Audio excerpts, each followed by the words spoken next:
আমার ছেলেকে আতঙ্কবাদী সাজিয়ে দিয়েছে, আমার ছেলেকে আতঙ্কবাদী সাজিয়ে দিয়েছে। এগুলো শুনছি মোবাইলে, মোবাইলে টিভিতে দেখেছে আমার ছেলেকে। জঙ্গি সন্দেহে কলকাতা থেকে গ্রেপ্তার হয় মালদার মানিকচক থানার গোপালপুর গ্রাম পঞ্চায়েতের অসিনটোলা গ্রামের বাসিন্দা উমর ফারুক। সপ্তম শ্রেণী পাস এই যুবক দীর্ঘ কয়েক বছর ধরে কলকাতায় শ্রমিকের কাজ করত বলে পরিবারের দাবি। ঈদে বাড়ি আসার কথা ছিল। গত রবিবার স্ত্রীর সাথে কথা হয়েছিল। ওমর ফারুকের বাবা আক্তার হোসেনও একসময় ভিন রাজ্যে কাজ করত। ওমর ফারুক বড় ছেলে, তার ভাই হাসান আলী টোটো চালক। 2 মাস আগে বাড়ি এসেছিল ওমর। পরিবারের বক্তব্য, তার স্বভাব আচরণ খুব ভালো ছিল। ফাঁসানো হয়েছে পরিবারের সদস্যকে। মাসে পরিবারের খরচ হিসেবে কখনো 5,000 কখনো 10,000 পাঠাতো। ওমর জঙ্গি সন্দেহে গ্রেপ্তার করা হয়েছে ফোন মারফত তারা জানতে পারে। এই খবর জানতে পারার পরেই সকাল থেকে কান্নায় ভেঙে পড়েছে তার পরিবারের সদস্যরা।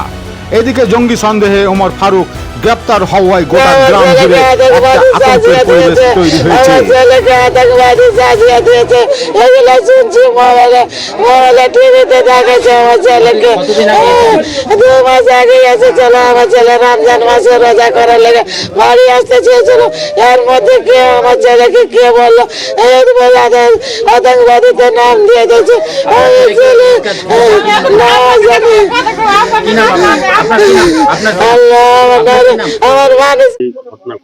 আমরা তো ভাবতেই পারি না, কি মনে করবো, কাকে সন্দেহ করবো। আমরা তো কোনোদিন গল্পই শুনিনি, তো কি গল্প করবো। যেরকম মানুষ খাটতে যায় সেরকম খাটতে যায়। বলছি ওর সাথে একজন বাংলাদেশিকেও ধরেছে বলছে, আপনারা কি জানতেন যে কোনো না বাংলাদেশি না থাকতো ওখানে? না, আমরা কোনোদিনই জানি না। আমরা কি করে জানবো, বলেননি ও। আমরা কি ভাববো, আমরা জানি যে খাটতে যায়, আর ও তো বলেনি। ও তো জানিছে, আমরা জানছি যে খেতে আসে, কোনো খাটতে খারাপ যাই। সঙ্গে পড়ে গেছিল মনে করছেন? না না, ভালো ছেলে খারাপের সঙ্গে কেন পড়বে, ভালোর সঙ্গে ভালোই থাকে। বাড়ি কতদিন আগে এসেছিল বাড়ি? মানে 2 মাস আগে থেকে গেছে, এর আগে আর আসেনি। বলেছিল আগে আমি রোজার মাসে বাড়িতে থাকবো। রোজার মাসে বাড়িতে মানে যেরকম বিদেশ যাই, বাড়িতে এলো, ফের আবার থাকলো, বাড়িতে ফের গেল। বাড়িতে তো কোনো আর কাজ করি না। কোনো আচরণে কোনো পরিবর্তন দেখেছিলেন? না, আমরা কোনোদিন খারাপ দেখিনি। আপনাদের সঙ্গে কথা বলতো? হ্যাঁ, কথা বলতো। কি গল্প করতো? কাকি চলে গেলাম বাইরে, দেখবা তোমার বৌমা থাকলো, আমি আবার আসছি ফিরে, এগুলো বলতো। বাড়িতে অপরিচিত কেউ আসতো না, আমরা তো ওটা জানি না। ও এখানে লেখাপড়া করে, বাচ্চাটাকে দেখি, কিন্তু বাইরে কি করে ওটা আমরা দেখিনি। কিসে পড়াশোনা করতো না বাইরে খাটতো? না, পড়াশোনা করতো। কিসে পড়তো, কোন ক্লাসে পড়তো? আমি উচ্চ মাধ্যমিক দেখেছি, তারপরে আমাদের সঙ্গে তার ওরকম ই নাই। শিক্ষিত ছিল? হ্যাঁ, শিক্ষিত ছিল। ও কালকে যেরকম মোবাইলে দেখলাম, কিংবা আমি এখানে শুনেছি, হ্যাঁ। তো মোবাইলে খবর দিয়েছে যে একটা জঙ্গি হিসাবে কথা বলছে। আচ্ছা।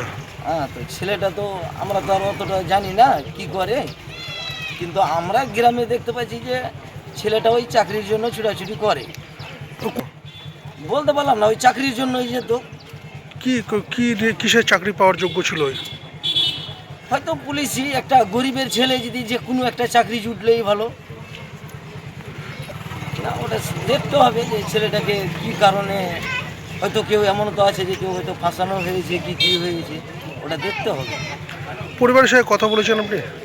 না, ওর বাবা কালকে ওখানে আমার সঙ্গে দেখা করেছে, তো তো টেনে হয়ে যাচ্ছে, ভেঙে পড়ে যাচ্ছে। ওর বাবা বলছে আমার ছেলেটা এরকম নয়, কিংবা গ্রামের সবাই জানে যে ছেলেটা এরকম নয়। একটা আতঙ্ক তো থাকবে যে একটা গ্রামের ছেলেকে কি হলো না হলো নিয়ে চলে গেল, কিংবা জঙ্গি বলে কি বলছে, আতঙ্ক তো হবেই। কি নাম আপনার? মনিরুল শেখ। কি মেম্বার? হ্যাঁ, নেম্বার।